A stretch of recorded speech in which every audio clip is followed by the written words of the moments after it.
doctor Raúl Silva, decano de la Facultad de Medicina Universidad Católica del Maule, doctora Esperanza Durán, directora de la Escuela de Medicina Universidad Católica del Maule, señor Jorge Jara, presidente de UCM, representantes del Centro de Estudiantes de Medicina, docentes y compañeros presentes.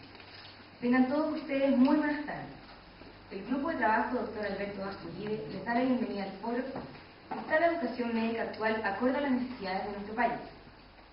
Nosotros nos definimos como un grupo de trabajo formado actualmente por estudiantes de medicina, que pretende crear conciencia en la población de que la salud se constituye como un derecho universal, que debe estar garantizado por el Estado a través de un sistema de salud público, de excelencia y con acceso para toda la población que vive en el país, y que en teoría y en la práctica no discrimine por motivo alguno.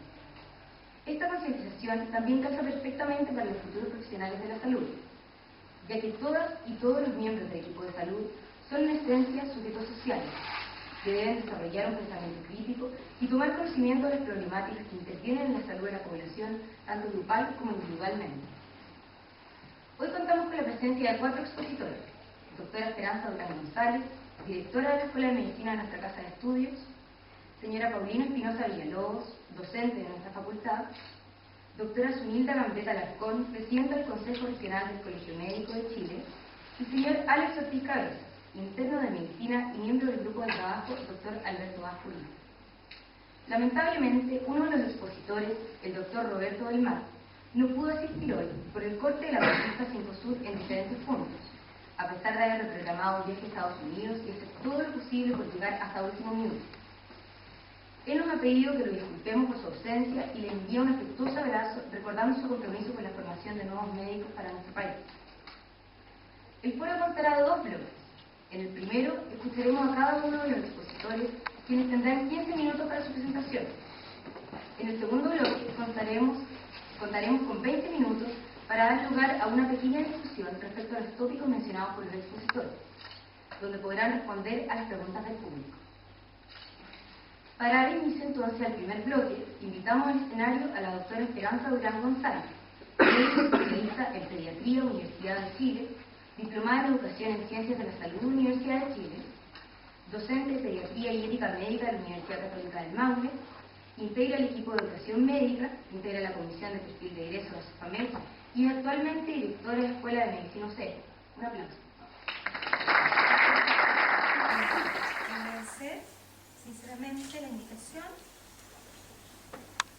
Junto con ello, reconocer el esfuerzo y la iniciativa que a mi juicio es muy loable de ustedes, de restar tiempo de sus días tan agitados, con altas exigencias académicas que nadie conoce, y dedicarse a analizar temas que son tan importantes. Así que un reconocimiento, un agradecimiento, y lo que yo quiero compartir con ustedes como grupo se refiere fundamentalmente a un trabajo de una comisión de la cual formo parte, que es de la SOFAMED, y que está preocupada de realizar una revisión del perfil de egreso de las escuelas de medicina chilenas. Así que eso es lo que les quiero compartir.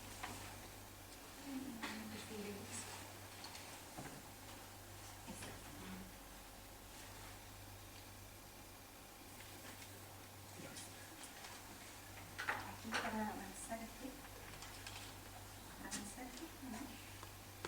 Ya, vamos a probar. Ya, ahí estamos. Para avanzar. Bueno, hay algunos conceptos que para algunos pueden ser más familiares y especialmente atendiendo a nuestra audiencia de alumnos, creo que es bueno repasar. ¿Qué entendemos cuando hablamos de perfil de egreso? El perfil de egreso es una declaración formal que hace la institución formadora hacia la sociedad y hacia sí misma. Es un documento. Compromete, en esta declaración, la institución o la universidad compromete la formación de una identidad profesional dada. Específicamente, eso se refiere a lo que constituye el llamado sello valórico institucional. Especifica los principales ámbitos de realización de la profesión y competencias clave asociadas. Es decir, todo lo que concierne a los aspectos disciplinarios. ¿Qué tiene que saber un médico? ¿Qué médico queremos formar? Representa aquello que la institución respalda y certifica al momento de la titulación. Y por lo tanto, la institución formadora asume un compromiso importante, declara una promesa hacia la sociedad. Cuando hablamos del proyecto educativo de una carrera de medicina, tenemos que considerar varios elementos. En primer lugar, el perfil de egreso, que es lo que les acabo de comentar.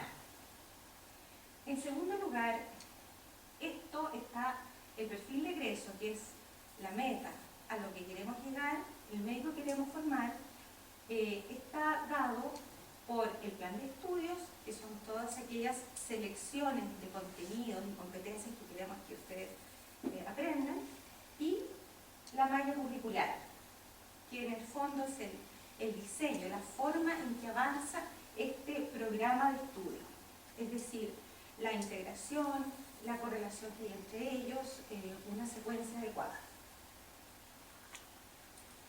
Por otro lado está el proceso formativo, que es todo aquello que tiene que ver con los actores relevantes de este proceso, es decir, estudiantes, docentes, autoridades institucionales de carrera, etc. Y también está todo lo que se concierne a las prácticas clínicas, es decir, lo que ocurre en los campos clínicos. Además, están como actores relevantes los pacientes, que en muchas oportunidades he tenido la oportunidad de saber de los alumnos que son una gran motivación e inspiradora en muchos momentos en que se cae el ánimo para avanzar en la carrera. El proceso entonces está dado por todos aquellos elementos, obviamente a la luz de una misión institucional, que en el caso, digamos, de nuestra institución lo da el sello valórico y misión de la Universidad Católica de Maule. También es interesante recordar o poner, digamos, hacer presente que existe un llamado currículo oculto, que es todo aquello que el estudiante aprende, que no está declarado como objetivo, que no está mencionado en el perfil de egreso, y que tiene que ver básicamente con todo lo que es experiencial del alumno, y que muchas veces el currículo oculto está conformado por aquellas cosas que uno no quisiera que el estudiante aprendiera. Tiene que ver muchas veces con situaciones que ocurren, digamos, a través de experiencias de aula o experiencias de campo clínico. Tiene que ver con también el modelo, el ejemplo que nosotros los docentes, sus formadores, le damos a ustedes en el día a día, y que es muy importante como elemento formativo, porque a veces todo lo que se dice y se declara puede verse de alguna manera perjudicado por lo que ustedes ven y experimentan. Por lo tanto, es algo que nosotros, los docentes, los formadores, tenemos que tener en consideración. Bueno, esto es un poco lo que les quería contar más específicamente. Desde el año pasado, y especialmente este año, la Asociación de Facultades de Medicina de Chile conformó una comisión integrada por representantes de educación médica o directivos de las carreras de medicina pertenecientes a la SOFAMED, en que se quiere elaborar una propuesta de nuevas competencias comunes para los egresados de las escuelas de medicina chilenas. Es decir, un marco referente que contenga el nivel mínimo para la formación médica del país, ya que obviamente cada institución quiere dar un sello formador propio y tiene la libertad, digamos, también de enfatizar más algunas áreas o de tener, digamos, un proyecto más individual. Como antecedentes sobre los cuales se empezó a trabajar está lo que ocurrió el año 2007, en que la SOFAMED, a través del proyecto MESESUR, entregó a las escuelas de medicina digamos, el desarrollo y evaluación de un perfil común del egresado de las escuelas de medicina de Chile, que contiene 90 competencias y que fue en un inicio, digamos, también apoyado por nuestra escuela en su proyecto inicial. esto se vio que no era muy operativo y que debía ser revisado por varias razones. Esta propuesta, que actualmente se encuentra todavía en etapa de borrador, es decir, el trabajo está en desarrollo, primero hizo una revisión de este perfil existente y también después puso en la mesa todos aquellos elementos de contexto que parecían relevantes de ser considerados. Necesidades del país. Obviamente nuestra profesión tiene una relevancia social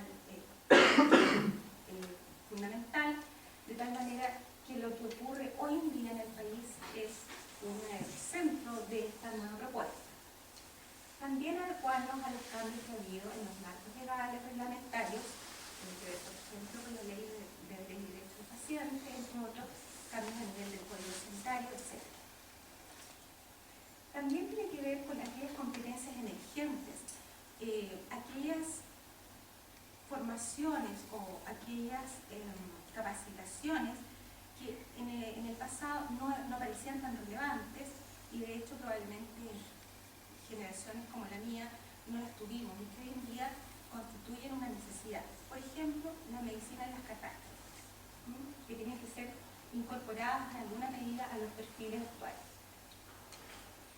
También considerar lo que constituye el escenario futuro para la medicina, los cambios demográficos, los cambios en los perfiles de edad de la población, los cambios epidemiológicos, muchas veces, por ejemplo, relacionados con las grandes migraciones que están existiendo, ya son una realidad en muchas regiones de nuestro país, cambios tecnológicos, etc.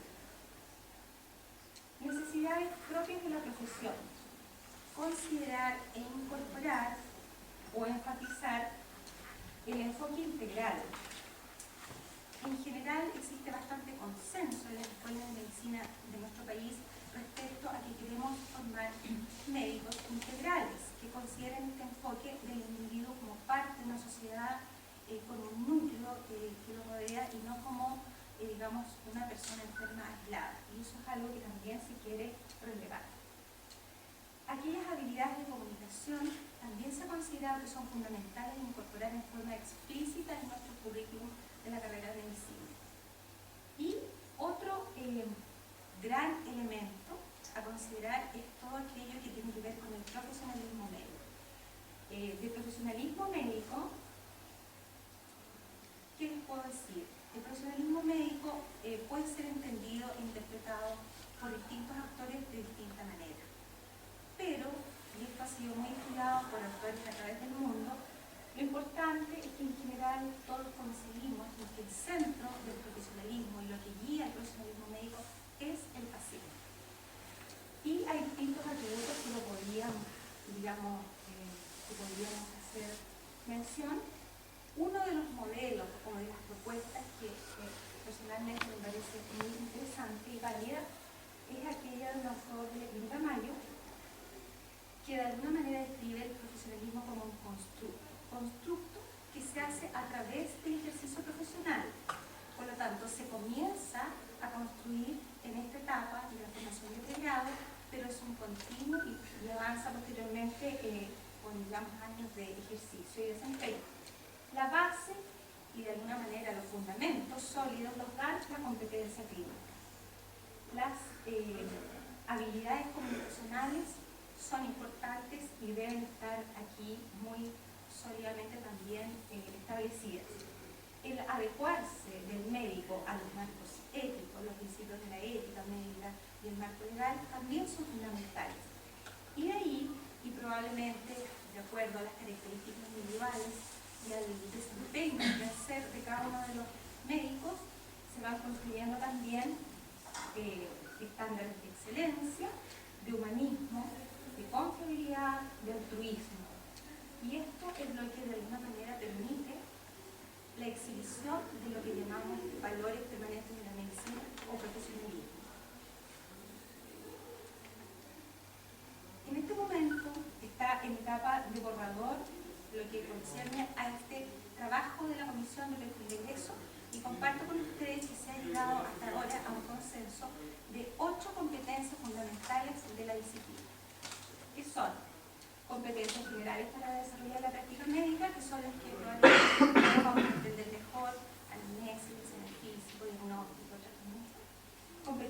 proveer atención médica de emergencia, que hoy en día se estima de tal relevancia el tema de la atención de urgencia que constituiría por sí solo una competencia distinta.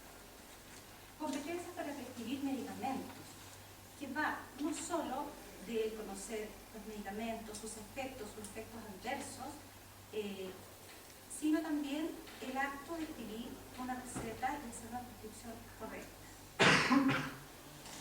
Competencias para comunicarse en el ejercicio profesional, que va mucho más allá de la adquisición de otra lengua o de la comprensión, por ejemplo, de algunos digamos, grupos étnicos particulares, sino que también todo el compromiso de que el médico ponga a disposición del paciente y su familia sus habilidades comunicacionales, verbales, no verbales, escritas, su tiempo y disposición a entablar realmente una comunicación con su paciente. Competencia para realizar procedimientos diagnósticos y terapéuticos, que es muy importante porque comparando con este trabajo del 2007, vemos que hay un cambio importantísimo en la gama y extensión de procedimientos que hoy en día es permitido, adecuado, razonable y prudente que realiza el médico general. Por lo tanto, esto es un trabajo que hay que ponerlo en el contexto actual. Competencias para el uso de la evidencia en la práctica médica, que es algo que ustedes saben que es algo que está hoy en día incorporado. Nosotros estamos comenzando a incorporarlo en forma curricular y que realmente el médico hoy en día tiene que manejar este tipo de evidencia. Competencias para aplicar principios bioéticos de la ética médica y legales en la práctica de la medicina. Vimos que era uno de los elementos fundamentales del procedimiento. Competencias para trabajar efectivamente en los sistemas de salud, lo que tiene que ver con la gestión, con el conocer la red de salud, conocer los distintos estamentos del trabajo de salud, elementos de administración, etc. Bueno, y también, junto con esto, que en el fondo yo lo he hecho, digamos, a grandes rasgos, cada una de estas competencias tiene que ser reemplazada en la subcompetencia que corresponde para hacerlo explícito y exigible, pero eso no lo voy a extender más allá. También quería comentarles que junto con esta selección de competencias y su descripción para que todos entendamos lo mismo, también se está trabajando en el establecer y declarar niveles de logro exigibles. Por ejemplo, cada competencia debe declarar el nivel de logro, si es básico, intermedio o avanzado. Por ejemplo, en el caso de que sea básico, solamente necesitamos que el futuro médico conozca y comprenda de manera acotada, porque probablemente este conocimiento más allá va a corresponder a un especialista. En el caso de un conocimiento intermedio, debe demostrar competencia en un nivel definido previamente, pero no le vamos a exigir autonomía. Probablemente va a estar dado por algunas limitaciones legales para el desempeño autónomo o va a ser solamente a nivel de aprendizaje simulado, algunos procedimientos que el estudiante de medicina va a tener que haber realizado con la presencia de un tutor y que posteriormente en su ejercicio profesional, eventualmente, si los requiere para el contexto donde está trabajando, los va a tener, digamos, que adquirir en forma autónoma y segura. Y en el nivel avanzado, el que debe demostrar autonomía total en su desempeño, constituyendo un requisito absoluto para su postulación, como por ejemplo podría corresponder a la animación cardiopulmonar básica. Y todo esto también la Comisión está comprometida a establecer exigencias de evaluación acordes con. Bueno, también en relación a esto, y ya estoy terminando, tenemos que tener en consideración algo fundamental, cambios en el paradigma educacional. Aquí estoy haciendo algunas consideraciones que están presentes en un proyecto muy interesante para el fin de esta reunión, que es el proyecto Turing América Latina, del 2013, en que esta comunidad académica colaborativa, digamos, establece que es muy importante, digamos, los perfiles de ingreso a la carrera de medicina a nivel de América Latina son muy similares, casi todos tendemos a formar un médico general de excelencia con, digamos, las competencias que hemos mencionado. Pero se ha visto que debemos, si realmente queremos hacer efectiva esta educación centrada en el estudiante, hay que hacer consideraciones y revisión del volumen de trabajo del estudiante. de los tiempos presenciales versus no presenciales. Enseñar lo necesario de acuerdo a un perfil declarado, que nosotros tenemos actualmente como referente el perfil de conocimiento mundo de UNACOM y que probablemente luego de entregar este documento en que se está trabajando va a haber también revisión de este perfil. Y de proteger tiempo para la formación general de estudiantes de medicina. Como reflexión final, y en relación a esto último, esto es lo que traje del proyecto TUR. Desde el ámbito universitario debemos reflexionar sobre la naturaleza instrumental de la enseñanza actual. Estamos muy centrados en lo disciplinar. Las universidades no deben concentrarse en formar meros expertos en disciplinas, sino en el desarrollo de sus estudiantes como personas. Y esas son consideraciones que también tenemos que tener al momento de pensar en nuestros perfiles de ingresos futuros y en la forma en que se va a, y se debiera, y es ideal desarrollar la enseñanza de la medicina de aquí al futuro. Eso es muchas gracias.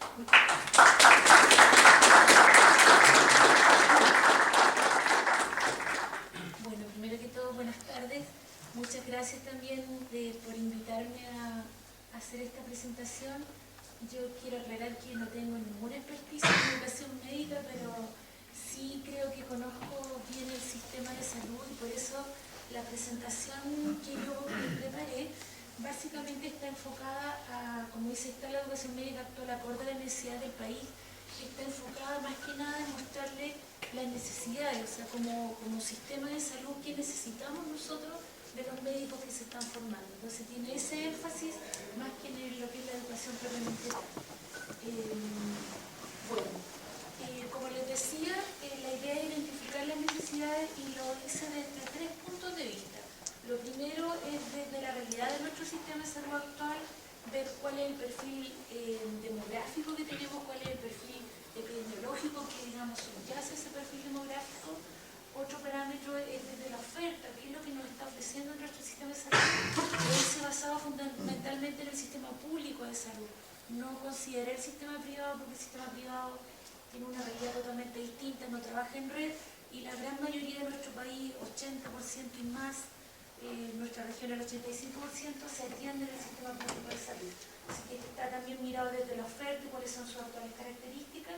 Y por último, desde la normativa que tenemos actualmente y de las necesidades de las personas en tanto paciente.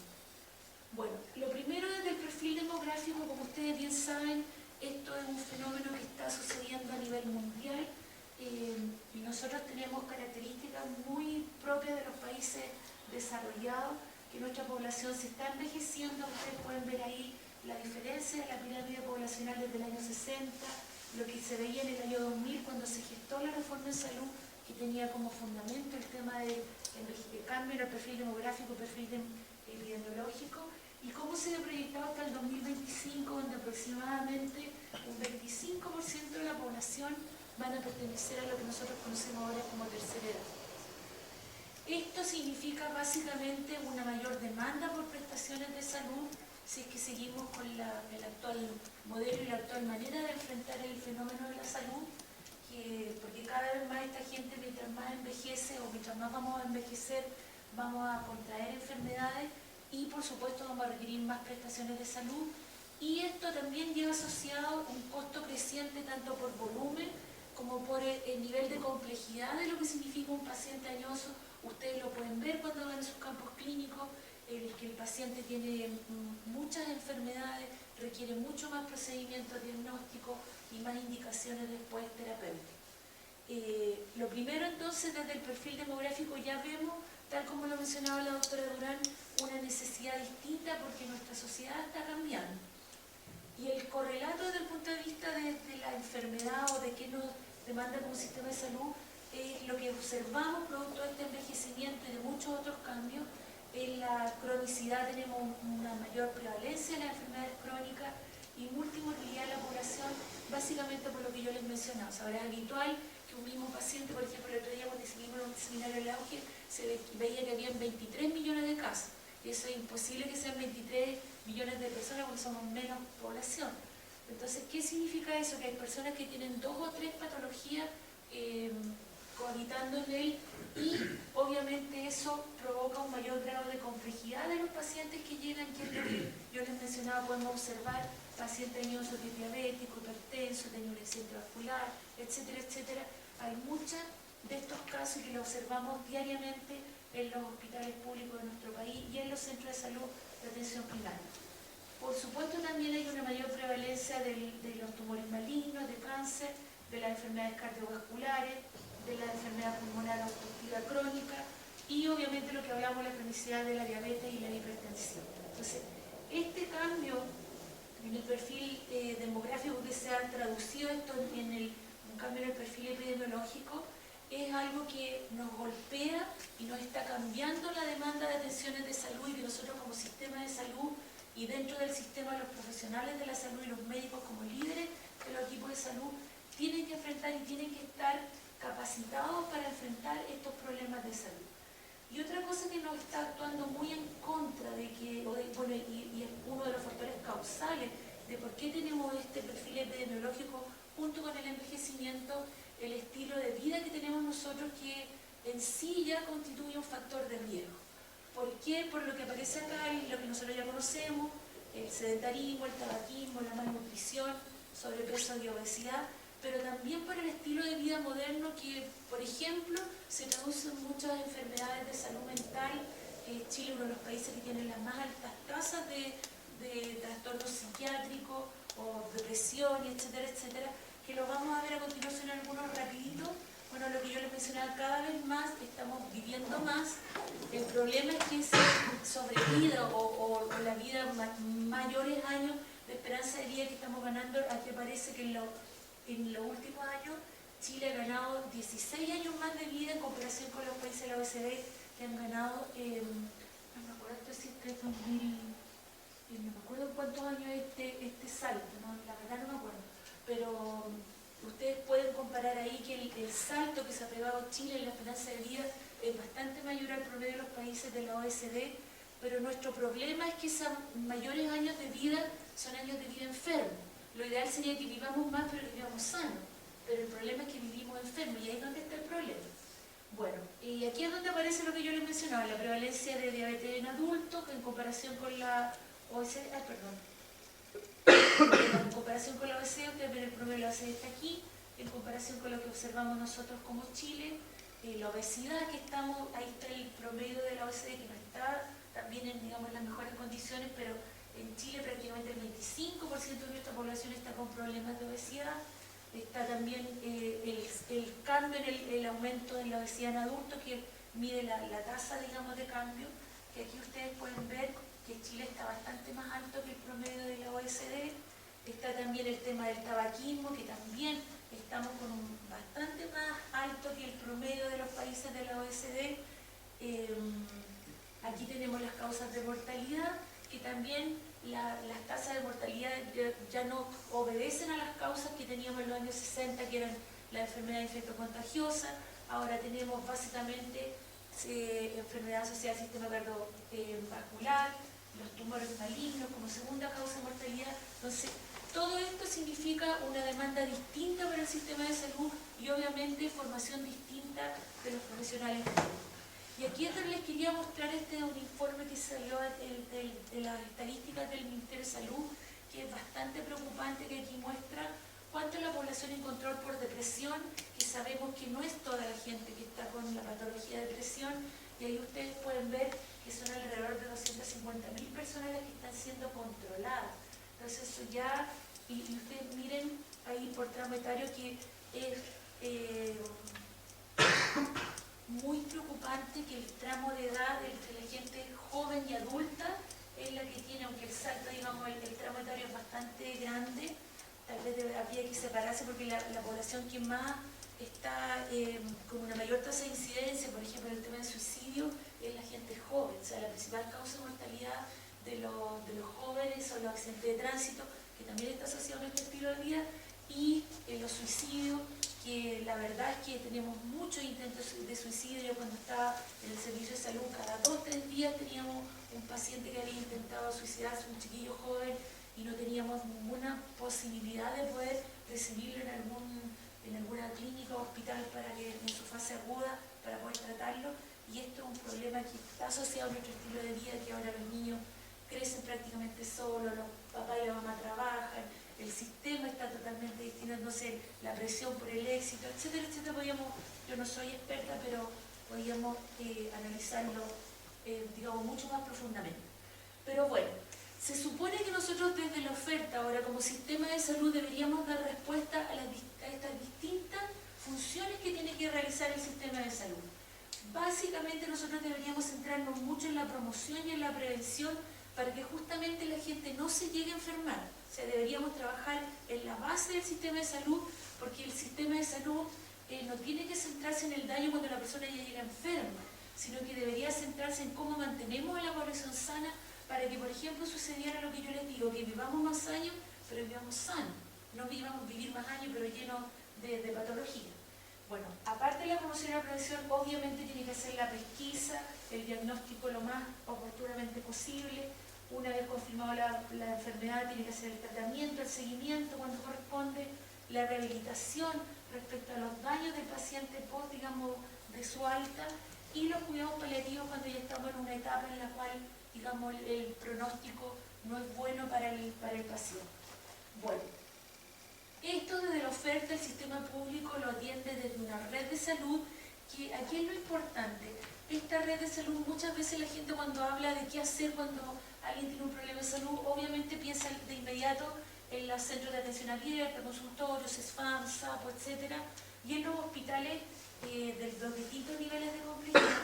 Pero la verdad es que la oferta o del sistema de salud tiene que trabajar desde la comunidad. O sea, la comunidad debería trabajar estrechamente con los centros de atención primaria, de acuerdo a lo que dice el modelo de medicina familiar en teoría, pero que en la realidad no se está practicando, porque es la comunidad la que activamente debería preocuparse de que nuestra población permanezca sana con el apoyo y la orientación de los profesionales de la salud, y ahí fuertemente se requiere profesionales médicos que tengan ese enfoque comunitario de trabajar con las comunidades, porque nuestro objetivo no es enfocarnos en cómo estamos atendiendo a la persona cuando te llega con el daño, sino que cómo mantenemos a la población sana.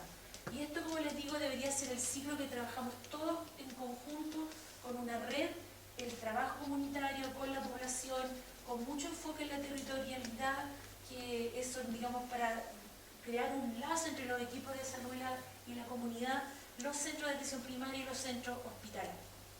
Bueno, y esto, en esta pirámide se muestra de que digamos, la red de salud está organizada desde la base comunitaria y los centros de atención primaria, que sería el nivel primario de atención, lo que conocemos como la APS o la atención primaria de salud, y el nivel secundario y terciario, que básicamente aquí tenemos centros ambulatorios con especialidades y hospitales con especialidades, y la idea es de que el primer nivel es el que tendría que atender a la mayoría de la población y que en la realidad también se da, pero estamos con un problema porque lo que debería suceder es que esta base debería ser la de mayor cobertura, pero debería ser la que filtrara, no por un tema de restringir la oferta porque sí, sino que tiene que tener un nivel de resolutividad tal de que la derivación hacia los niveles de mayor complejidad sea muy escasa, o sea, o muy poco frecuente, cuando realmente el paciente lo requiera, un mayor grado de complejidad, y no debería,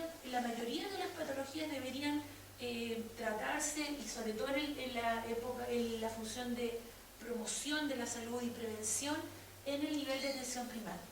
Bueno, y lo que nos sucede desde la oferta, que es lo que observamos justamente lo contrario. O sea, esto no se cumple, porque al final esto en vez de pirámide se empieza a transformar como en una pirámide de una base más chica. No sé si me explico. ¿Por qué? Porque tenemos mucha derivación que no es pertinente. Entonces, uno de los problemas que tenemos es que la APS no es resolutiva, pero no es resolutiva porque está centrada también en el daño, no está centrada en la prevención y la promoción, y además las personas que trabajan ahí, los médicos que tenemos trabajando en atención primaria, cometen, no quiero decir errores, pero se cae mucho en lo que se llaman las derivaciones de la APS hacia la atención de especialidad con no pertinencia. Se ha mostrado, yo no estaba buscando el gráfico, pero no lo pude encontrar, de que aproximadamente un tercio de las derivaciones no son pertinentes en lo absoluto y otro tercio son, digamos, no pertinentes de forma relativa, dependiendo, digamos, de los criterios que tenga uno para ver si tienen lugar hacia donde derivar o no, pero se supone que prácticamente 2/3 de las derivaciones actuales de las interconsultas podrían resolverse en la atención primaria de salud o podrían resolverse con algún grado de capacitación para los profesionales de la atención primaria. Por ejemplo, lo que decía la doctora Durán, capacitación en procedimientos diagnósticos, que pudiéramos no tener que estar derivando para diagnosticar, sino que ellos llegaran ya con el diagnóstico hecho, los procedimientos diagnósticos hechos y solamente cuando ya se confirma el diagnóstico, llegar al nivel de especialidad si es que lo requieren. Por ejemplo, si requiere un procedimiento quirúrgico, una cirugía, etc. Otra cosa que se observa también dentro de la red es que esta pirámide también, cuando el paciente llega al nivel secundario y terciario con el especialista se queda con el paciente y el paciente no vuelve a la atención primaria. Entonces, esto empieza a torchar y no deja entrar nuevas consultas de especialistas porque los especialistas tienen también esa maña de que se quedan con los pacientes y no los devuelven a la atención primaria cuando, en estricto rigor, teniendo el diagnóstico y el tratamiento, hay muchos que sí se podrían realizar en la atención primaria. Otra cosa que nos está diciendo esto, que no está funcionando bien también, es que las urgencias de los hospitales de alta complejidad se nos colapsan habitualmente, y esto porque, por ejemplo, aquí les muestro un cuadrito donde muestra, de acuerdo a la categorización de los pacientes, por mayor a menor complejidad, y ustedes fíjense que acá en los C4 y C5, que son pacientes que no deberían llegar a la urgencia de los hospitales complejos, aquí tenemos un 54% de ellos son C4 y C5, o sea, más de la mitad o la mitad de los pacientes que llegan a la urgencia de mediana y alta complejidad no deberían llegar ahí, deberían estar atendidos, digamos, en forma electiva en los centros de atención primaria, estar siendo controlados por la atención primaria o con morbilidad en los centros de atención primaria o en los SAPU y no llegar al hospital. Entonces, esto ya no significa que no estamos haciendo bien las cosas ni desde la atención primaria, ni estamos educando bien a la comunidad de dónde ir cuando tenga algún problema de salud. Es un desafío bastante relevante que tenemos que enfrentar. Bueno, y desde la oferta yo creo que la reflexión final es que es algo que yo aquí lo copié textual en una exposición que hizo la ministra, que ya no está, la doctora Elia Molina, que a mí me gustó mucho porque ella diagnosticaba algo, ella, bueno, lleva muchos años trabajando en el tema de salud pública, y ella dijo esta frase que estoy totalmente de acuerdo, dice, el Ministerio de Salud está atrapado en la enfermedad, los hospitales está atrapado, digamos, por la enfermedad, por los hospitales, por el tratamiento y la rehabilitación, que esto la Organización Mundial de la Salud dice que es navegar río abajo. Cuando nosotros debiéramos ser mucho más, o sea, cuando debiera ser mucho más relevante el abordaje de las determinantes sociales de la salud, prevención, promoción, o sea, preocuparnos de qué es lo que está causando y condicionando la contracción de estas enfermedades y centrarnos en la prevención y promoción de la salud para evitar todos estos problemas que vemos que son factores de riesgo que llevan a que los pacientes hagan accidentes cardiovasculares, cáncer, etc. Tabaco, actividad física, obesidad, la prevención primaria, el cuidado temprano. O sea, no llegar a esperar el daño, sino que actuar tempranamente, que es lo que la Organización Mundial de la Salud dice que es navegar río arriba. Entonces, yo aquí centraría como el problema de la oferta que está y que tenemos que enfrentar. Bueno, y desde la normativa y la necesidad de las personas, por último, recordarles que a través de lo mismo que ya se ha dicho, hay una transformación cultural y sociológica, que las personas cuando ya tienen una enfermedad o tienen algún problema de salud, ya no son pacientes, son personas ahora mucho más exigentes de sus derechos, y esos derechos se han recogido en la ley en Chile a través de la Ley de Derechos y Deberes, y yo me alegro mucho lo que contaba la doctora Dura, porque justamente en el perfil se está recogiendo todo lo que se requiere para enfrentar esta nueva normativa. Bueno, y para terminar, que esto, digamos, ¿qué es lo que yo estimo que se requiere para enfrentar esta necesidad que yo les mostré desde el sistema de salud, tanto desde el perfil demográfico, epidemiológico, desde el sistema de salud en oferta y desde la normativa y lo que quieren las personas? Lo primero, que el Ministerio de Salud verdaderamente reoriente sus políticas de salud pública hacia la atención primaria de salud, tomándola como base. O sea, hay un modelo que es muy exitoso, que es el modelo en redes integrales en servicios de salud, es un modelo muy interesante, pero este modelo, el del trabajo en red, tiene la base en la atención primaria de salud, y eso en Chile no lo estamos aplicando.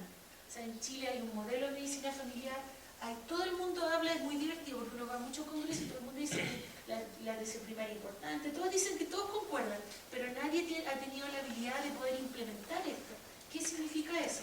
Actualmente la atención primaria de salud tiene puros indicadores de producción, o sea, no tiene indicadores, no es por ejemplo como en Inglaterra que se premia a los pacientes que están normotensos, los pacientes controlados, sino que todo va por producción, cuántas consultas, cuánto, no sé, vacunación, etcétera, etcétera. Entonces al final igual está orientado al daño, entonces la teoría se supone que está orientado a que la gente no se enferme, pero en la realidad a la hora de evaluar se les evalúa por las atenciones que están asociadas al daño. Otra cosa que yo pienso es que la formación del médico, o sea, el perfil de SOFAMED que se está trabajando, que me alegra mucho lo que mostró la doctora Durán, que yo no lo conocía, se ajusta al perfil del médico general y no un especialista. ¿Esto por qué? Porque todos sabemos que a veces hay docentes que un poco se engolosinan con su especialidad y a veces enseñan más de lo que corresponde para el perfil del médico general. Entonces lo encuentro bastante bueno lo que mostró la doctora respecto a qué es lo que se le va a pedir al médico general. Y por otra parte, que incorpore fuertemente el trabajo de promoción de atención y también una cosa importante que es la ambulatorización de la atención, que las mallas tradicionales no lo tienen contemplado. Y aquí esto está estrechamente asociado también a lo que puse a continuación, le puse que las prácticas clínicas se le dé más espacio a la actividad de la atención primaria de salud. Y aquí hay que destacar que nuestra escuela, la escuela de la Universidad Católica del Maule, es la única escuela en Chile que tiene un internado de 16 semanas en medicina familiar. La Católica de Santiago tiene un internado en medicina familiar, pero solamente de 3 semanas. Concepción tiene un internado rural, pero que no es exactamente lo mismo. Entonces, eso hay que valorarlo porque la verdad es que es único y es muy serio que nuestros médicos tienen. Aquí es súper importante esto, porque por ejemplo ayer tuvimos la jornada de análisis de la docencia, sí, y me llamó mucho la atención que un alumno dijo, por ejemplo, cuando estaba hablando de las prácticas, estaba hablando cuando no había práctica, cuando decían, no, aquí no hubo hospital, o sea, como que la práctica clínica es hospital. Entonces, lamentablemente tenemos eso que viene desde los docentes que no les gusta ir a la atención primaria y desde los alumnos que se acostumbran a lo que ven de sus docentes, de que no consideran que es práctica clínica no estar en el hospital. Bueno, lo otro importante que también me alegro mucho por lo que mostró la doctora Durán, yo creo que la formación en forma transversal tiene que rescatar el ejercicio de la medicina con humanidad, que es lo que ella habla del profesionalismo, incorporar la formación en forma transversal de lo que nosotros llamamos las competencias blandas, que son las habilidades comunicacionales, trabajo en equipo, etcétera, porque cada vez más por esta transformación que tenemos del paciente, digamos, como una persona mucho más exigente de sus derechos, se requiere, y también para el trabajo, que el trabajo sea grato, que nosotros nos damos cuenta de que en los centros de salud, tanto ambulatorios como los hospitales, hay muchos problemas de trabajo en equipo o de liderazgo no muy virtuoso de algunos profesionales médicos con sus mismos pares. Entonces eso tenemos que trabajarlo. Lo otro importante, que también lo tocó la doctora Durán, es que yo creo que el médico docente tiene que asumir su rol modelador. Ayer también en la jornada de análisis de la docencia salió un tema súper interesante, que por ejemplo desde semiología, que es el primer contacto que tienen los alumnos con los pacientes, muchos se daban cuenta de que, digamos, por ejemplo, cuando hacían la anamnesis, no lo aprendían directamente de su docente como modelo, sino que lo aprendían de otra manera con forma teórica. Entonces, otro médico docente, el doctor Navia, decía que en los internados de psiquiatría, por ejemplo, él se daba cuenta que había chiquillos que ya estaban en el internado que no sabían entrevistar, o no sabían cómo. Entonces decía que al final del internado lo aprendían, obviamente, pero eso es algo súper relevante. ¿Cómo llego yo al paciente? ¿Cómo llego yo? No soy médico, pero cómo llego al paciente, cómo se le pregunta lo que quiere saber el médico, cómo establece esa relación de confianza, que es lo fundamental en la relación médico-paciente. Bueno, y por último, esto es una postura personal, que yo creo que todos los médicos durante su formación como especialistas, o sea, todos los que llegan a especializarse, que la mayoría lo que quiere es llegar a ser especialista porque hay un incentivo económico, por el modelo económico que tenemos actualmente que lo incentiva mucho, yo creo que todos deberían pasar por la atención primaria de salud en forma obligatoria. no tan solo como lo hacen los que entran al ciclo de la etapa de destinación e información, que ellos tienen que pasar o por un hospital de baja complejidad en un sector rural, o también ahora que algo súper bueno que ha hecho este gobierno, que los EDF también los está mandando a centros de atención primaria. Tenemos en Talca, en Curicó y en Linares. Entonces eso es súper bueno, que se hizo por primera vez este año. Pero yo creo que hay otros países, por ejemplo, sobre todo otros países como México, que todos los especialistas, antes de pasar como una especie de servicio militar obligatorio, entre comillas, tienen que pasar por la atención primaria primero y como que ganarse el derecho a especializar. O sea, que no existen las becas primarias, sino que tienen que pasar de forma obligatoria por la APS. Yo sé que esto no es muy políticamente correcto, pero yo creo que un buen médico especialista tiene que saber cómo están trabajando sus colegas desde la atención primaria. Eso es lo que les quería mostrar, y además quería terminar con la foto de varios que están ahí en la foto, que por ejemplo lo que ustedes están haciendo como alumnos en Bajo el IRCAI, yo encuentro que es un ejemplo de lo que requerimos del nuevo médico para Chile. Eso más.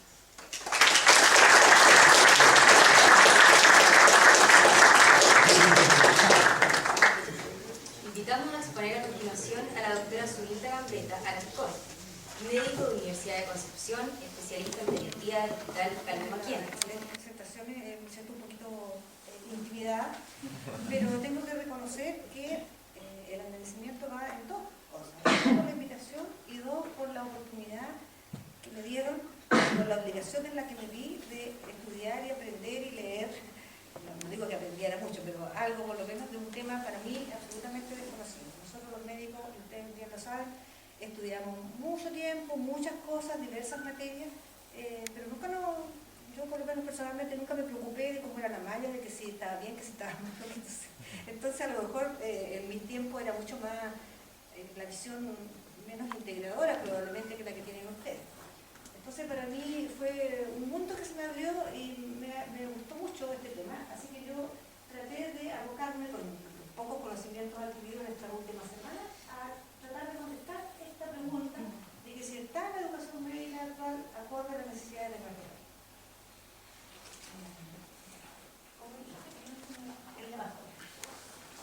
Entonces, yo me quiero decir que cada vez más existe la percepción entre los médicos y entre la población generalizada de que no disponemos de los médicos que necesitamos, tanto en la cantidad de médicos como en la calidad que estos tienen.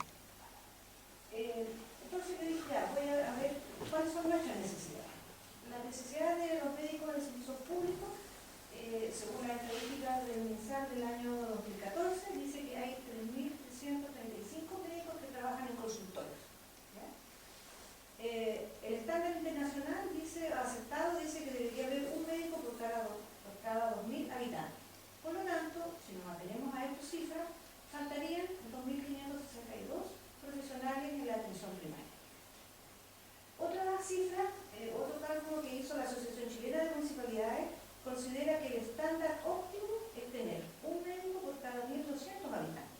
Si nosotros atendemos a esta cifra, el déficit aumenta a 6.741 médicos. O sea, definitivamente los números corroboran que no tenemos la cantidad de médicos necesarios.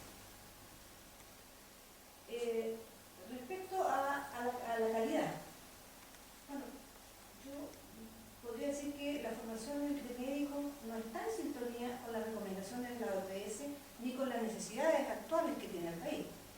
La Organización Panamericana de la Salud hace más de 30 años que está insistiendo en que la atención primaria es algo crucial para atender los objetivos de salud relacionados con igualdad de acceso para todos.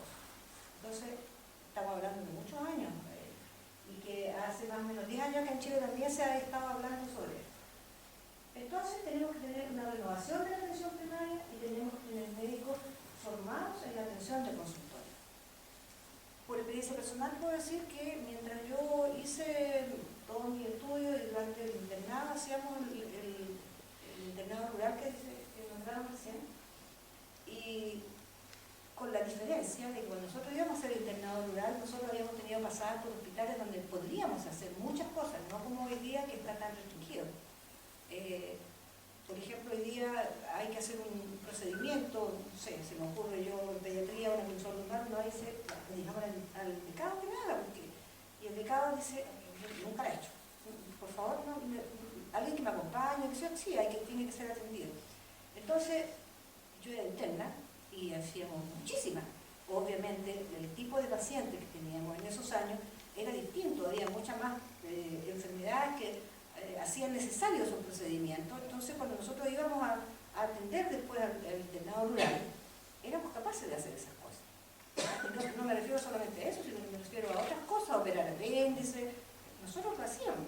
Entonces, hoy día, con esta cosa de la penalización, el tema de la judicialización de la medicina, obviamente que eso ha cambiado. Entonces, las posibilidades de hacer cosas que tienen ustedes como estudiantes son mucho menos que las que teníamos hace muchos años atrás. Y eso influye cuando después tienen que ir a trabajar a lugares alejadísimos.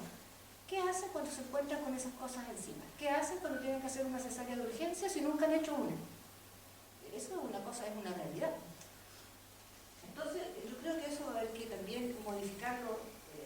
Ahora quizás fui a cosas extremas, pero de verdad nosotros vemos habitualmente ahora, con esto de que tenemos muchos médicos de atención primaria de países, de distintos países, no digo que todos los profesionales, pero obviamente tienen una formación distinta. Entonces, cuando ustedes hablan de interconsultas no pertinentes, yo puedo dar fe, y de hecho hemos dicho vamos a empezar a juntarla, que llega interconsulta de médicos, por ejemplo, que tienen una parasitosis y van al poli de pediatría del hospital para tratar una parasitosis, cosa que a mí me parece súper extraña.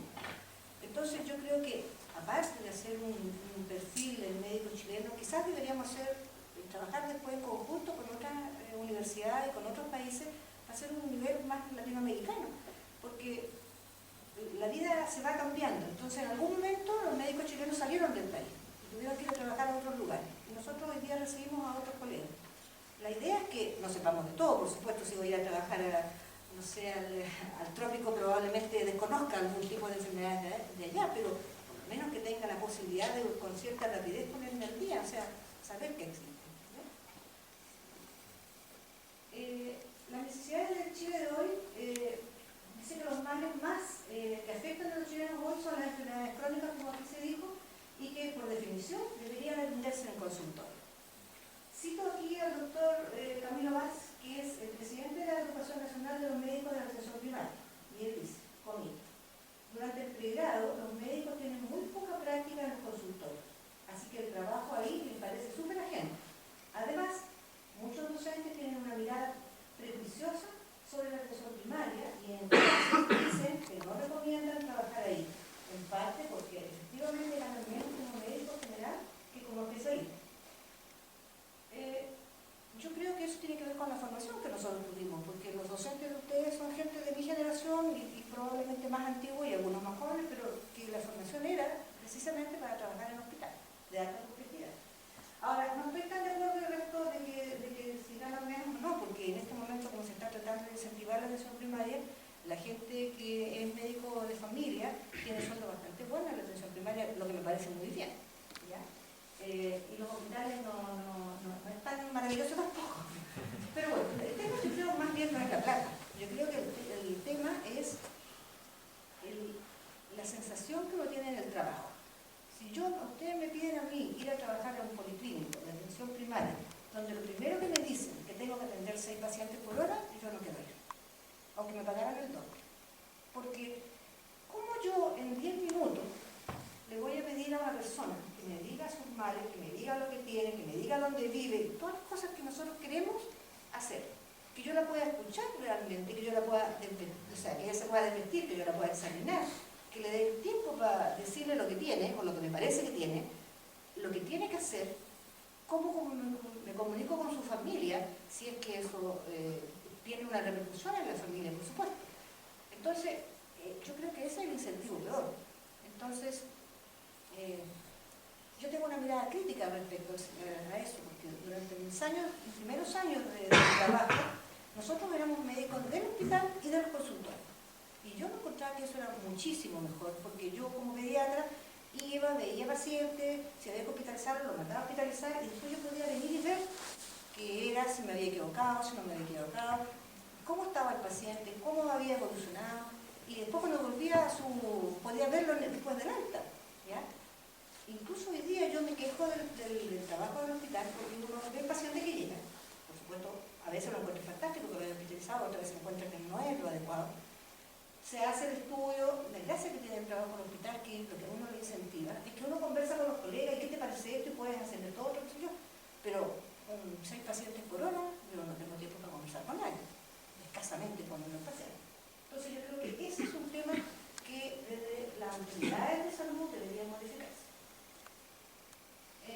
¿Cuál es el origen entonces de estas nuevas necesidades? Bueno, aquí claramente lo explicaron, el cambio demográfico, que está la población envejecida, por lo tanto aparecen más las enfermedades crónicas, los cambios epidemiológicos que hacen que estas enfermedades no transmisibles sean cada vez mayores, un cambio cultural en que el paciente ya está empoderado y exige eficiencia, resultados garantizados, contención emocional. O sea, los pacientes han escuchado todo eso y ellos quieren eso y tienen derecho a eso, pero yo no creo que se pueda hacer en 10 minutos. Y para peor, existen los famosos incentivos que si uno ve más pacientes le pagan un poco más, cosa que me parece absolutamente incorrecta. La tecnología, esto es una cosa súper importante que nos ha golpeado mucho, porque hoy día el paciente va y ya está informado, ya las comunicaciones y la parte educativa, el paciente ya sabe qué significa un medicamento y por qué le dan ese y por qué no le dan otro y por qué sea del lado de no sé qué. Y tiene cierta información. Ahora, evidentemente, esa información que no está en contexto de todo lo que significa lo demás, por supuesto la percepción es distinta. Y hay que darse un tiempo para explicarle por qué a la persona del lado se le dio una cosa y a él le toca otra. Porque hay otras razones. Pero eso también requiere de tiempo.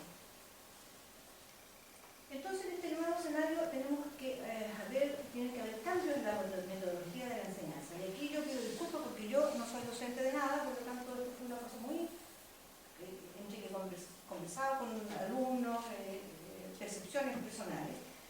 Entonces, aquí en la medicina tradicional había un periodo enorme de formación en ciencias básicas con un contacto relativamente tardío con la clínica. Y posteriormente un segundo periodo de formación en la cual se enseña las principales habilidades profesionales en hospitales, ¿cierto? De alta complejidad. Por favor, de alta complejidad, donde efectivamente uno se veía trabajando con los especialistas y que llevaba a una especialización, porque uno pasa con este especialista y uno va viendo lo hermoso que es la parcela de hecho aquí y allá, las cosas que se pueden hacer, la perspectiva de trabajo y de gratificación con ese trabajo, ¿ya? Cosa que uno no ve si tiene que hacer esta cosa así rápida y permanente. Por lo tanto, había una experiencia bastante limitada respecto a la atención primaria y comunitaria, así como del trabajo en equipo. Es poco probable que hubiese conocimiento. La educación médica actual, bueno, aquí también la tecnología nos hace una... Porque ahora, cuando uno va a hablar sobre alguna cosa, los alumnos pueden saber mucho más que uno sobre un tema en específico, porque han buscado, porque los últimos papers, porque, etc. ¿Ya? Y yo creo que aquí el docente ya no es como antes, que uno siempre después pensaba, ¿cómo lo haría el doctor tanto si en esta situación? Porque obviamente uno ya tiene otros conocimientos y el alumno llega con otros conocimientos. Entonces, el rol de uno, creo yo, es entregar la experiencia, cómo se dieron las cosas. Hay énfasis en los currículos por competencia, eso a mí me parece fantástico. A mí nunca nadie me explicó y me enseñó esta cosa de cómo comunicarme con el otro, cómo estar atento a que si efectivamente me estaba diciendo lo que me quiere decir o no, cómo ver detrás de eso lo que realmente hay. Y eso lo encuentro fantástico, porque de verdad es una necesidad. Tendría que tener un contacto más temprano con la clínica y una mayor orientación comunitaria. Esto de trabajar con la comunidad, si uno no lo conoce y no lo sabe hacer, obviamente es tiempo perdido. Esto necesariamente lleva a cambiar los métodos pedagógicos, hay que aplicar nuevas técnicas que resultan más atractivas para los estudiantes. Si yo he estado viendo, a mí me tocan muchos niños de 6, 7 años y me llama la atención la cantidad de niños que están con medicamentos por déficit atencional. Entonces yo me pregunto, estos niñitos que lactantes, uno le pasa un teléfono y se lo pone en el oído, y que a los 3 o 2 años saben hacer la silla de los tablets, Cuando llegan al colegio y la profesora pretende que hagan palito, obviamente que se aburren. Y un niño aburrido es un niño desordenado, porque se aburre. Entonces, habrá que cambiar esa metodología. Y yo creo que a los alumnos de medicina cabe lo mismo. O sea, no es la forma de aprenderte una cosa así de memoria y que te pregunten después A, B o C, cuando después tengo que aplicarla. Eso es lo que es importante. ¿Cómo lo voy a aplicar? Por lo menos en mi universidad. ¿Cuáles son los objetivos de entonces? Resolver diversas problemáticas, porque son muchas, no solamente la enfermedad del paciente, su entorno familiar, la parte socioeconómica, tiene los medicamentos, no los tiene, etc. Porque eso es un tema súper importante que uno se ve abocado, que uno podrá saber la última droga necesaria, pero el paciente la puede comprar y el servicio se la va a dar. No, entonces nosotros nos convertimos en entes que andamos pidiendo favores. Es súper fácil pedir a los visitadores los favores para los pacientes. O la gente lo hace, lamentablemente no es público, pero uno muchas veces se lleva a los pacientes desde la consulta para el hospital, porque el paciente es el primero que le pregunta, ¿y cuánto cuesta esto? ¿Cómo? Entonces cuando uno sabe que no se puede, bueno, hay que llevarlo al hospital para que allá por lo menos existe algo más de recursos. Entonces eso también yo creo que la atención primaria debería tener mejores recursos en medicamentos, en exámenes, para que pueda ser más resolutivo. Cuando vi esto y hicimos esto, la verdad es que dije, yo no sé cuántos de nosotros podríamos ser médicos con todo esto, pero hay que tener actitud clínica, hay que ser un buen comunicador, hay que ser empático, hay que ser responsable, individual y socialmente. Eso significa, por ejemplo, no pedir más exámenes de lo que necesito, porque me quiero estar gastando de más, ¿cierto? Por ejemplo. Pero resulta que hay pacientes que le dicen, ¿y por qué a mí no me hacen un TAC? Yo vengo porque me hagan un TAC. En urgencia es muy frecuente eso. Tiene dolor de cabeza, tiene que hacer un TAC. Yo no me voy de aquí hasta que no le hagan un TAC. ¿Te fijas? Entonces, bueno, ahí habrá que usar, no sé, pues la empatía, los comunicadores para decir y explicar por qué no. El problema es que ahí hay 100 más esperando.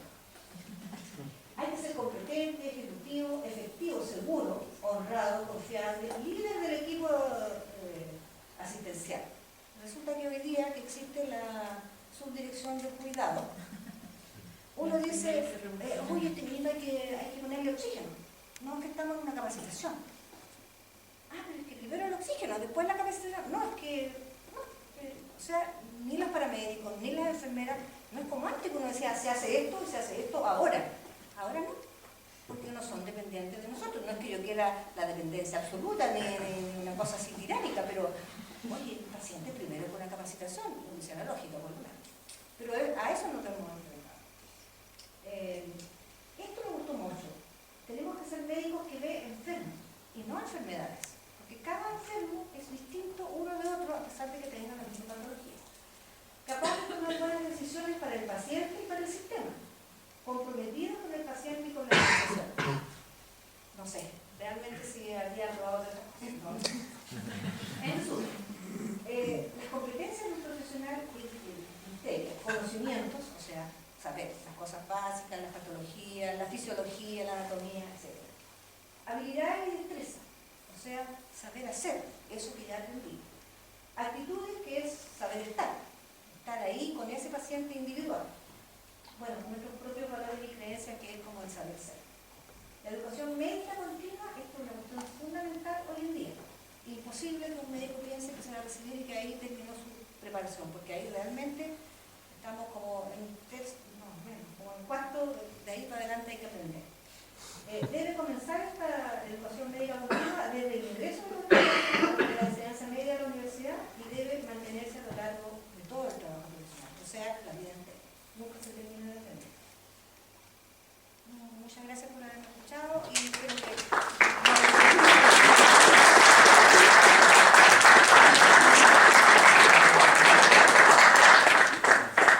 A continuación, invitamos a exponer al señor Alex Ortiz Cabezas, interno de Medicina UCM, expresidente del Centro de Estudiantes de Medicina 2013, ex vicepresidente entre 2008, 2009 y 2011, vocero universitario del Pleno de Presidentes durante las movilizaciones de 2011 y presidente del Congreso de Estudiantes de Medicina del Maule, edición 2014. Un aplauso.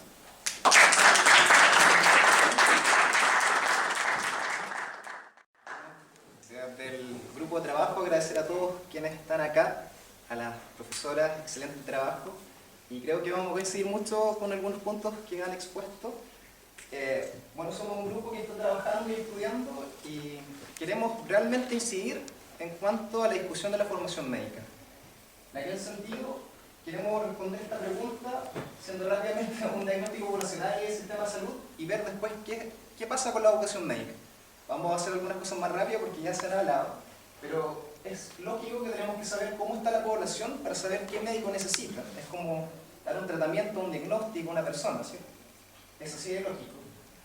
Y bueno, empezamos con un diagnóstico poblacional. Hay cambios en los macroindicadores y ahí tenemos los cambios demográficos donde claramente hay un descenso sostenido de la mortalidad general. Si ustedes ven una comparación entre 1950 y el año 2000, hay una disminución importante, un 13,4 o 5,4 por 1000 habitantes. La mortalidad infantil, también ha descendido muchísimo. Desde 1950 había 120,3 por 1000 nacidos vivos y hoy es 11,4 por 1000 nacidos vivos. Acompañado de lo anterior, hay un incremento en la esperanza de vida al nacer. Estamos en el puesto 16 de la OCDE, tenemos 78 años en promedio y hay un descenso en la tasa de natalidad infantil que es 1,83 por mujer. Para sostener una sociedad productiva deberíamos estar sobre 2, ¿no? Por ahí. Entonces, ¿qué pasa? Claro, el triángulo ya no es tan triángulo, empieza a ser rectángulo y se estima que para la población en el 2020 va a haber un 20% de adultos mayores y para el 2050 un 30% de adultos mayores. Entonces, bueno, ahí sí, cambios importantes. Lo otro es claramente un cambio en la epidemiología. Hay un cambio importante en enfermedades infecciosas, crónicas degenerativas, ¿cierto? Y neuropsiquiátricas, pero la gran salvedad es que la mayoría de estas enfermedades que están en aumento son prevenibles.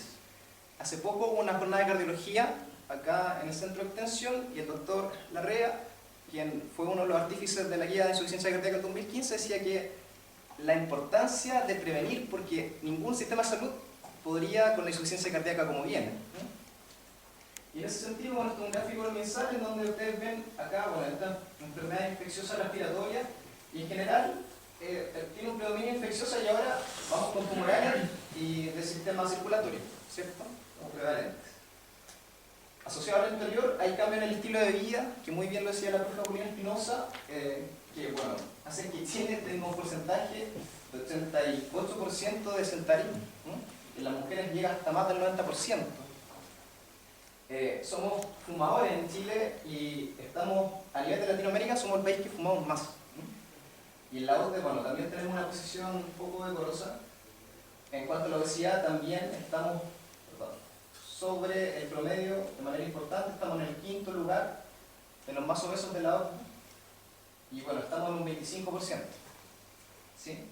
Entonces en general tenemos un envejecimiento progresivo de la población, hay cambio en el estilo de vida, hay aumento de enfermedades crónicas, pero hay un predominio de enfermedades prevenibles. ¿Y qué pasa? ¿Qué ha pasado con el sistema de salud con los cambios que hemos mencionado? Nosotros como grupo de trabajo quisimos separarlo en 3 fases. Nosotros vemos que desde 1950 a 1972 se veía una medicina mucho más comunitaria, se crea el Servicio Nacional de Salud, se crean muchos poli, muchos consultorios. Durante ese periodo, a la mano del doctor Salvador Allende como ministro, se crean los médicos generales de zona. Entonces había un concepto de salud comunitaria, que lamentablemente, bueno, el doctor Belmar tenía mucha experiencia en aquello y no pudo asistir. Pero había un concepto comunitario asociado, bueno, a todos los cambios políticos de ese entonces y después, de 1973 hacia adelante, hay un cambio en el Sistema Nacional de Salud, ¿cierto? Se reorganiza, se descentraliza, se crea el Centro de Abastecimiento, FONASA, ISAPRES y también crece el sector privado durante estos años.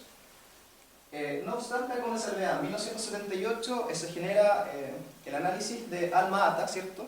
Que esencialmente es un acuerdo referente a lo importante de la salud y la atención primaria y la prevalencia, o sea, la prevención, perdón, y eso, de todas maneras, guía un poco el sentir del servicio de salud aún en este periodo.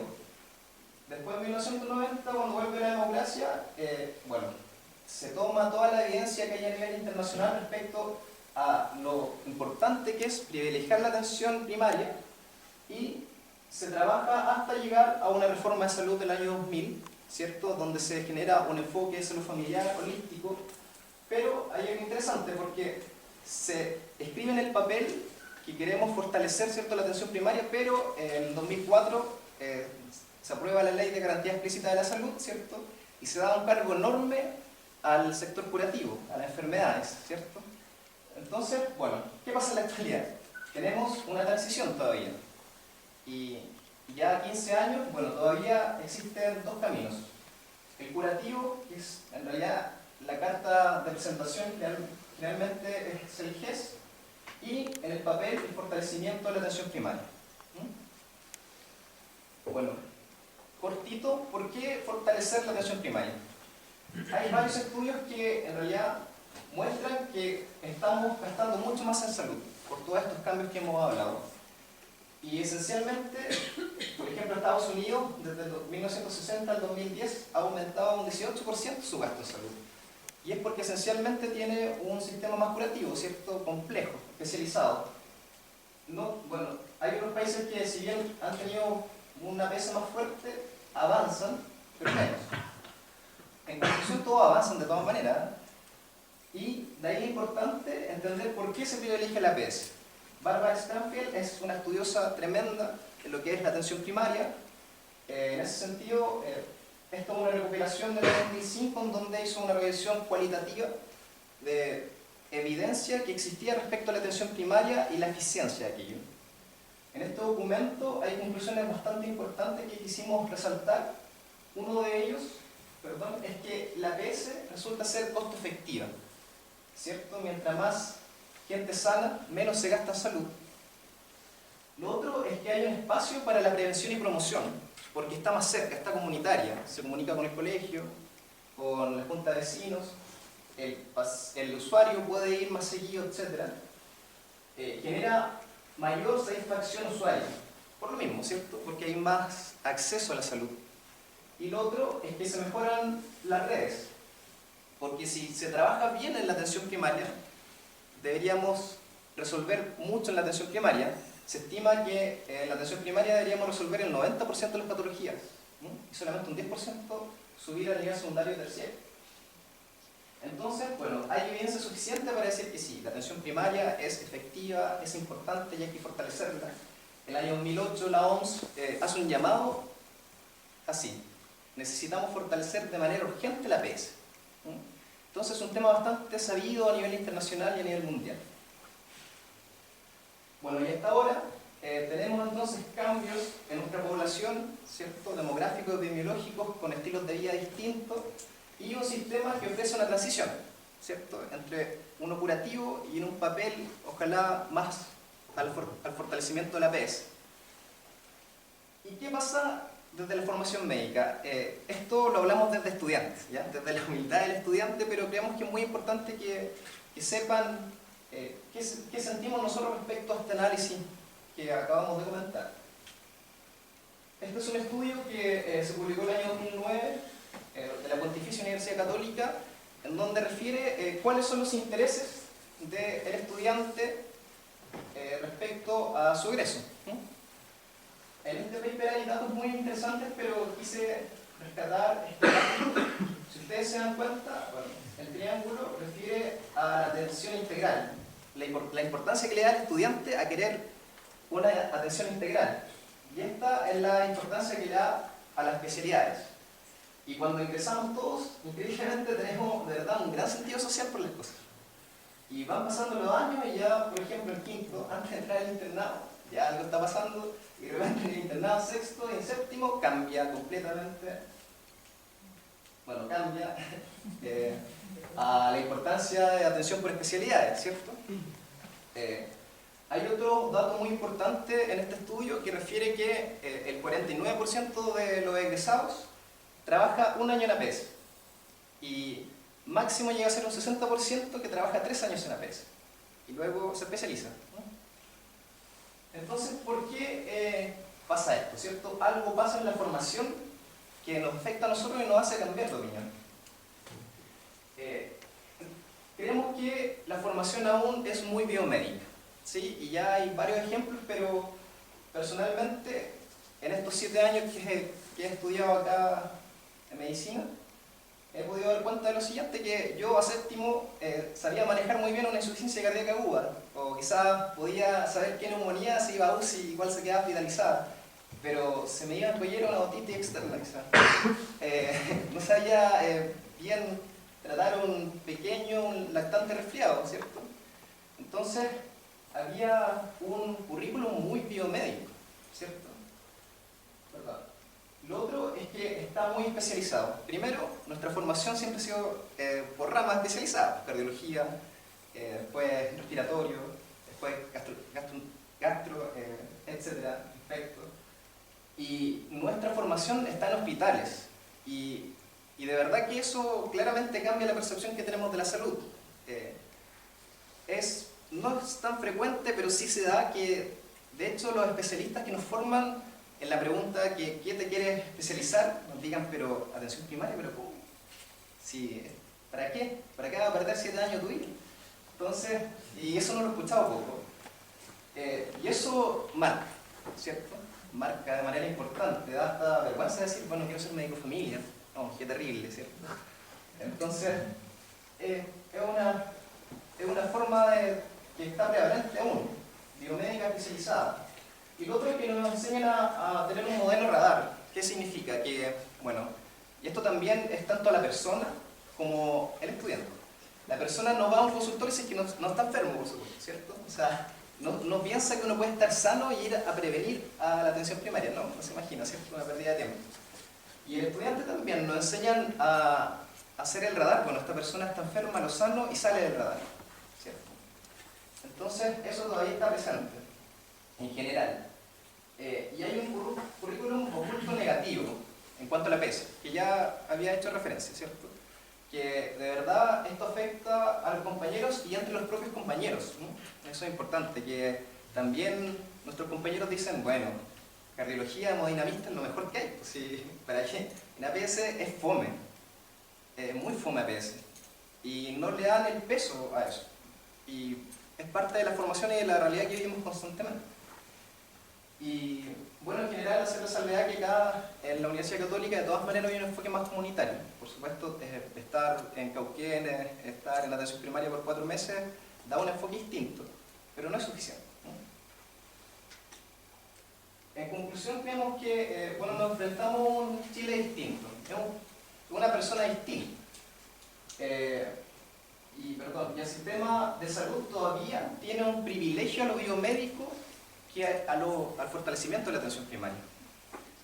Hay en el papel un escrito bastante lindo respecto al fortalecimiento de la atención primaria, pero no se da en la práctica, ¿no? Y creemos como grupo de trabajo que la formación médica no está actualmente acorde a las necesidades del país y tiene deficiencias para ello.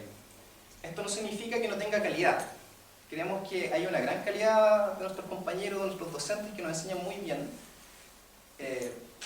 Y de hecho, en el internado de salud familiar, la medicina basada en la evidencia es muy fuerte. O sea, creo que después de eso se lee una revisión sistemática muy bien.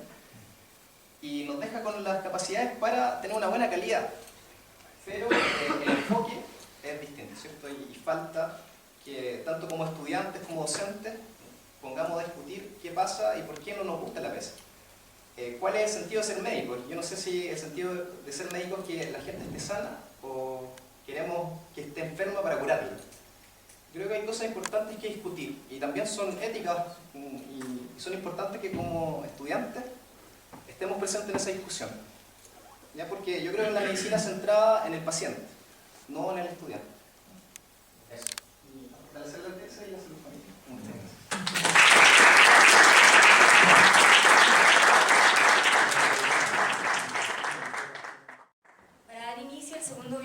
Donde contaremos con 20 minutos para dar lugar a una pequeña discusión respecto a los tópicos mencionados por los expositores.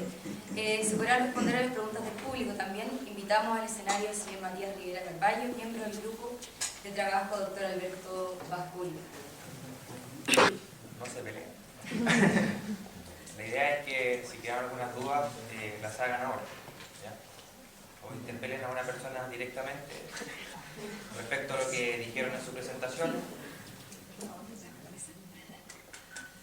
Y puede ser al revés, que me interpele al público. También. ¿Puede interpelar? Ya, bueno, si no hay preguntas, vamos a dar tiempo para... Bueno, primero que todo, nuevamente agradecer la presencia de los expositores, realmente gratificante.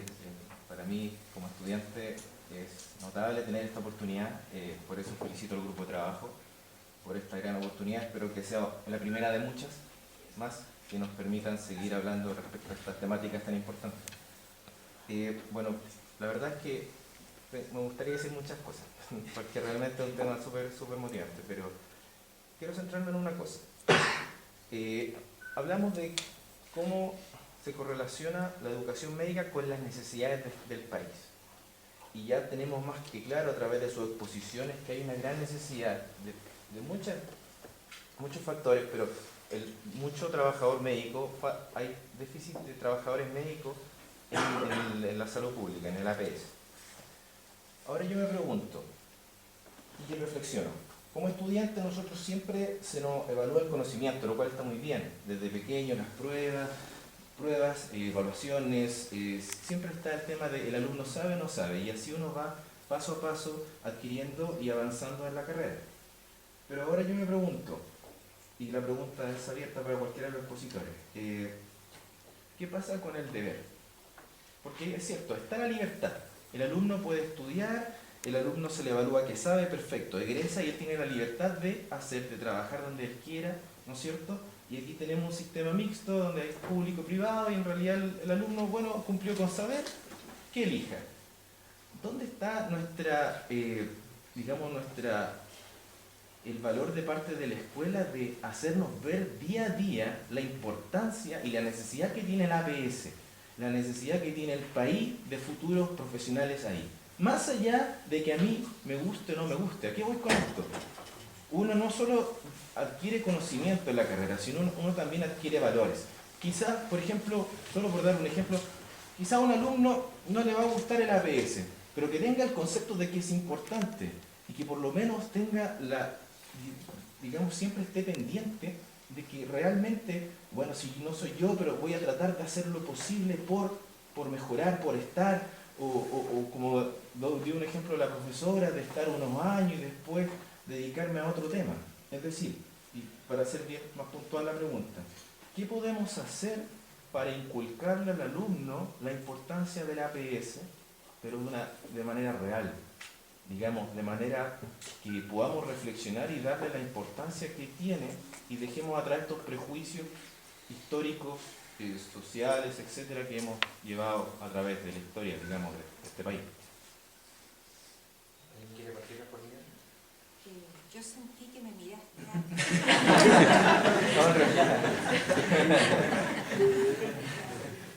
No, bueno, muy interesante tu pregunta. ¿Sí?